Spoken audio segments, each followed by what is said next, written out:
Aquaba to A Moment with Marta. So it's been a few weeks since I've been on, and since then I made my trip to Ghana, Africa, along with our team from Children's Oasis Foundation. The team included Ashley Gillespie, Louise Hawkins, Pastor Jack and Mo Gribner, and Pat Lane. And it was really kind of a scouting trip to go there to help teach a few things to parents and teachers, to the community about autism, how to work with children and students and individuals impacted by autism, but also to just kind of assess what the need was. So we arrived in Accra and we did a seminar there, and we talked, we presented on communication, on social, behavioral, and academics, how parents, teachers, therapists can work with, interact with students and children impacted by autism. And it was hugely successful. We had roughly 130 people there. They were just so engaged and eager to ask questions and just learn, because what's different there is that they also have a high statistics. 1 in 65 individuals are diagnosed as having autism spectrum disorder. However, that's what they know of. There's a huge stigma in Ghana, and so a lot of times children are kept home that maybe have autism because they're just seen as really different. They don't have the same kind of understanding as to how the brain works in Ghana, and so the statistic could actually be much higher. That's just the ones that they know of. And teachers, when they go to school, they are only taught general education. They're not taught special education, much less how to educate individuals with autism.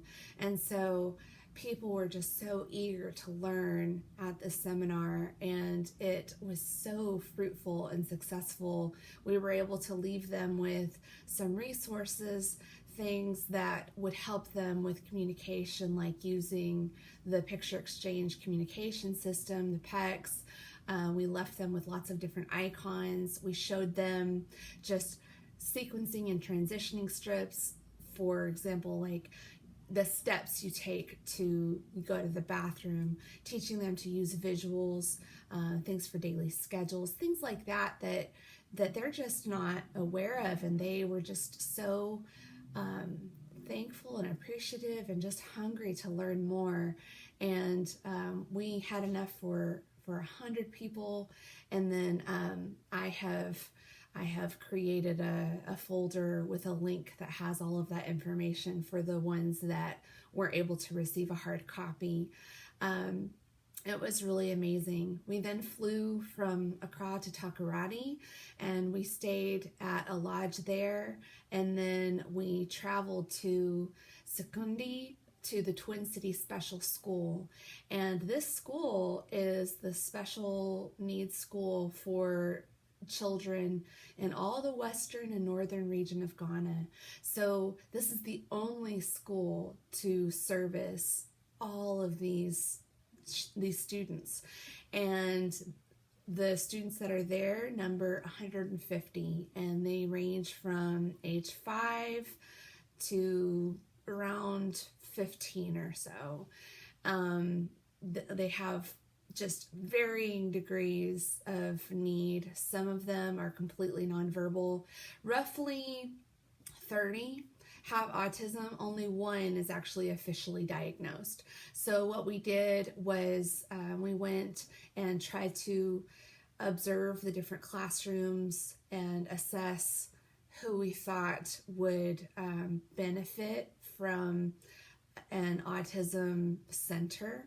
So we created the Oasis Autism Center there. There's 2 classrooms and there's 6 students in each classroom. So Ashley Gillespie kind of went around and she observed the students and worked with them one-on-one and figured out who she thought would most benefit from those particular classes. Then what we also did was I went around to the different teachers and I spoke with them about what their specific needs are, because there are students still in their classroom that have autism, and they really have a great system there already. They have different classrooms set up for the varying kids' needs. So they start off with a classroom that's just teaching them to sit for compliance. Then they might graduate up to the next classroom where they're sitting, but then they're working on a simple task. So they already have a really great setup in place. We were just able to kind of bring a little bit more tools and resources for them to use specifically with those children with autism and assess what the need was specifically for the school. So there's 12 teachers, and that's including the 2 teachers for the autism center. So the teachers that are teaching the other classes, number 10, and they need things for their walls like posters that show colors and shapes, numbers, alphabets. They need books. They need resources like daily schedules and, pain charts, so that a lot of these students are nonverbal, even the ones that are not on the spectrum. And the ones that are verbal, some of them speak different languages. Some of them speak Tree, which is more of a universal native language, but some of them don't speak that. Some speak other native languages and have different dialects. And there's some of them that can speak a little bit of English. So many of the teachers are fluent in both English and at least Tree, the native language. And so they have the difficult task of educating these students with their varying needs just on their language, as well as just where they're at academically and with life skills. So they also have a class that for students that still are learning some of those life skills, like toileting and things like that. But their system really is a very good one that they already have in place. So they build up, and as the kids are able to develop those life skills, like going to the bathroom independently, being able to sit and learn basic things, then they start to continue to graduate up. Eventually, they figure out what that child has an affinity for, whether it's academics or whether it's vocational. So they have an academics class, and then they have a vocational class. And, a lot of the people in Ghana, their livelihood is trades and vocation.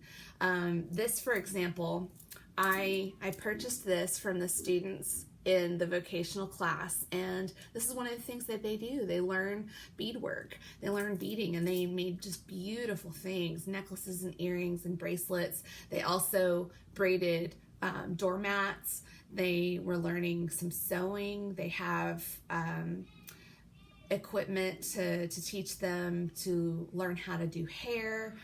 They have a lot of different things that they want to do, and then once they kind of graduate from that class, then what they would do is go on to a school that's specifically for vocational training.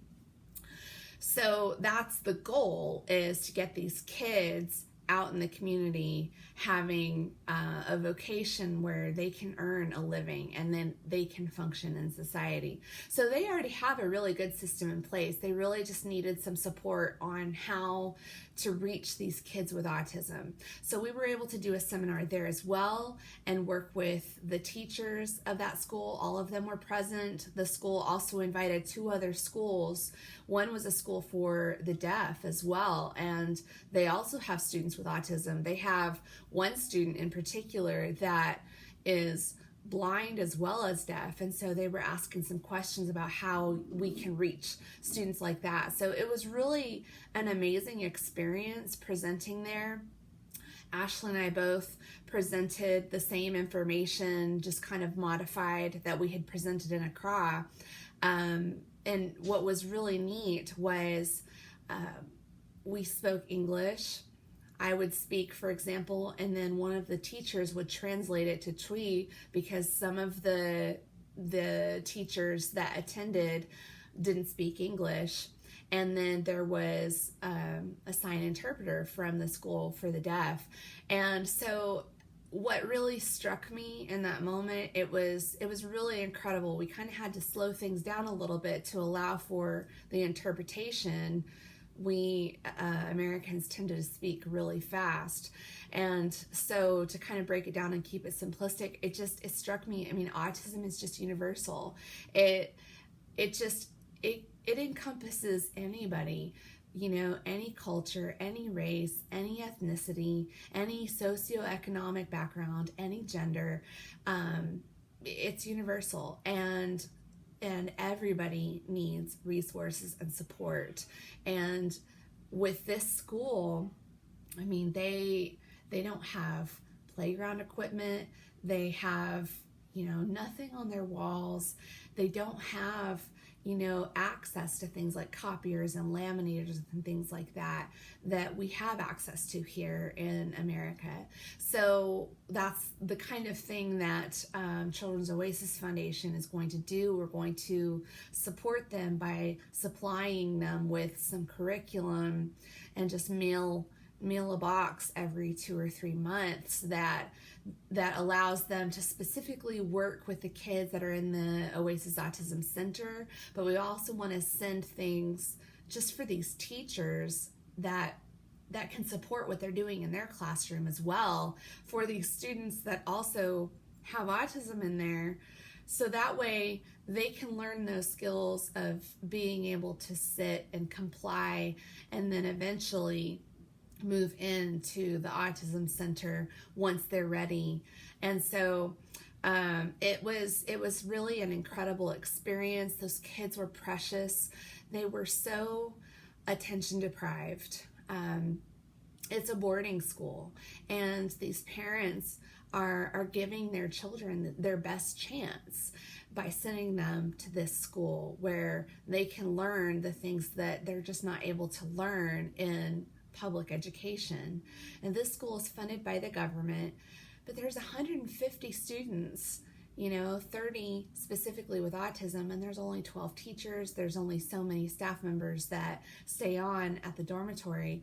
These teachers are wonderful teachers, and they're wonderful with the students, but there's only so much attention they can give. So while we were there, I mean, they were just vying for our attention and affection. They were talking to us in their native language. At one point during the recess break, I had just a group of kids surrounding me, and we were singing songs. We're singing, I sang If You're Happy and You Know It. They know that song real well, and it was so neat hearing them sing along with me and shouting a booming amen, on that part. And then they would lead me in songs that they knew in Twi, and so I'd follow along, and then I taught them songs like Ring Around the Rosie, and they just ate it up. They loved it, and they just wanted to play. They wanted to hug and love on us, give us high fives. Some kids would just come and rattle off a conversation in Twi. We had no idea what they were saying, but they were just so excited to be able to talk to us, to interact with us, and to play with us. And so there's a real need just for these kids to be loved on. And so, our hope is to continue to go back and hopefully to bring bigger teams with us, so that way, as some of us are working with the teachers or doing seminars, there's just people that are there loving on the students and, helping to support the teachers, that kind of thing. We also had the opportunity to go and speak at a high school. It was an all-girls high school, it was a boarding school, and I got to present autism there, just what it is. the parent's perspective, the way that the brain works. The neat thing about Ghanaians is that as a nation, they have such an amazing faith. All of them put God first, and their culture is all about respect and hospitality. They raise their kids to honor their elders, to greet people that they see, to carry things for people that are older than them. So people were constantly taking our things and carrying them for us, and it's just their sign of hospitality and respect, and they're just really an amazing people. We could really benefit from learning a lot from Ghanaians. Ghana is a very special place, and I highly recommend, if you have the opportunity to go and visit, because these people are just truly amazing and incredible, and Ghana is a beautiful country. But it was incredible because they already have such a faith in God. It was easy to talk with them about autism, that we're all made in God's image, that some of us need help to see, some of us need help to hear, some of us need help with walking. People with autism simply need help with communication, to understand and process, to be able to communicate what they're feeling, what they need. And so they were able to really accept that and internalize it. And I think that we were able to really plant some seeds for autism acceptance. Some understanding, some awareness, but ultimately acceptance of these individuals, that they have so much to contribute and bring to the table. It was amazing. And these girls at this high school were just so great. I was able to present with them, and this is the kind of thing I love to do. I'm just so passionate about it. I feel like it's God's calling on my heart. And so it was great. I was able to talk with them, and we laughed and we joked, and I am a huge fan of their music. It's incredible. I'll play you a little excerpt at the end of this video, but at the very end, we ended up just having a dance party, which was just fabulous. We had a great Q&A session, and they just really asked some really awesome questions. We met with a few of the students afterwards that really are interested in learning more, that want to, become ambassadors. So we want to look at the opportunities to mentor them, to help them, because they're the generation that we have to reach. These school-age kids are going to be the ones that are going to make the difference, as they grow up, as they get into positions of leadership, teaching, in government, other positions of leadership within their community. They're the ones you have to reach and teach acceptance to, because they're going to be the ones that are making these decisions for the individuals within the country. And so we're really excited about maintaining contact with so many of the friends that we made in Ghana. I've already heard back from so many from WhatsApp, and it's just been really amazing and humbling. And I've been so blessed to just be a small part of the huge things that God is doing in the autism community worldwide, in Ghana, and here in America. We were able to go over there and teach them some things, but we learned so much just from them about their faith and their culture, their hospitality, a lot of things that we could benefit from learning here in America. So it was just an incredible, blessed trip. And we were able to visit some churches as well and worship with them and interact with them and just speak to them a little bit about how reaching out to families impacted by autism is a ministry. And again, that's something that we try to, as Children's Oasis Foundation, we try to teach here in America as well. We partnered with Hope Works Ghana, and it really was just kind of an amazing partnership. They were able to arrange for us to go to all these places, which was such a blessing. They ended up making us these really awesome polos, which was great, and then these beautiful scarves. It's If you can see, it's woven. And they did the Oasis colors, HopeWorks, and then Loves Oasis, which was just what a treasure. I will cherish this forever. But this traditional African scarf, and it's just beautifully woven and just so full of love. And that's the takeaway from this trip. There's a huge need there. This really was just the beginning, and I'm excited to see what all God does. I'm thankful for HopeWorks Ghana for reaching out and partnering with us. I'm thankful to God for just opening up all these doors and opportunities, and just thankful for everybody that was on the Oasis team and for everybody in our area that supported us going. It was truly a life-changing event, and it really opened our eyes. You know, autism is universal, love is universal, and love needs no words. We didn't speak the same language verbally, but we spoke the same language when we were interacting with these kids. We hugged on them, we loved them. We were able to show the teachers that these kids are smart. We were able to show them in the presentation how they can interact, how they can learn. This one boy that just stole all of our hearts, his name was Alasan, and we just all wanted to take him home. He was a boy that had autism. He's a little bit hyperactive, and nobody thought he would ever be able to learn anything. But he was hungry to learn, and he was so excited to see some of the activities that we had using the Velcro and a lot of manipulatives, and he was able to show those teachers what all he's capable of. And that was our goal, was to be able to teach them how to interact with these kids, give them tools like these manipulatives so they can work with these students and help them realize their fullest potential, which is what these teachers want, which is what these communities want for these individuals impacted by autism. They just didn't know how, and they don't have the resources. And so that's what we hope to do, what we hope others will partner with us to do, to help supply this school and other foundations and help just give them the tools and the resources that they need to empower their teachers, to empower their students to reach their fullest potential.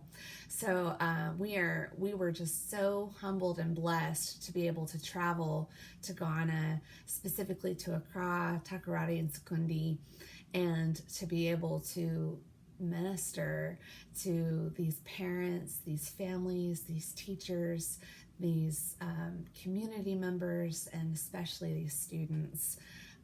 It was just amazing. So before I sign off, I want to play a little bit of one of my favorite songs, and I highly recommend that you download some of this music because it is amazing. This one, I'm not sure if I'm pronouncing the name correct, but it's by Kwame Eugene, Kuami Eugene, and this song is Reba, and it's one of our favorites.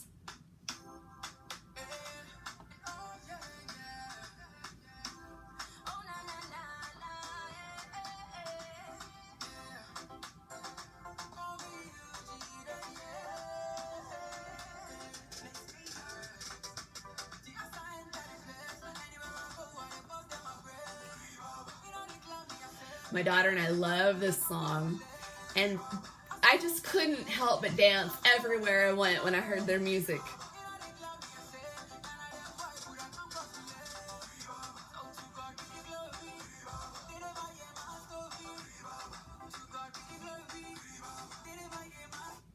That's just a little taste of Ghana. I told Patrick Akufo, the president and founder of HopeWorks Ghana, that I just had to get my hands on some of the music, and he graciously, I was prepared to just buy a couple CDs, but he graciously gave me a thumb drive that just had tons of music on there. So I have this brilliant playlist now that I can jam out to and dance, and I'm loving it. I can't wait to go back to Ghana. But Madase, thank you for taking the time to watch this video and supporting A Moment with Marta. And Yumishao, God bless you.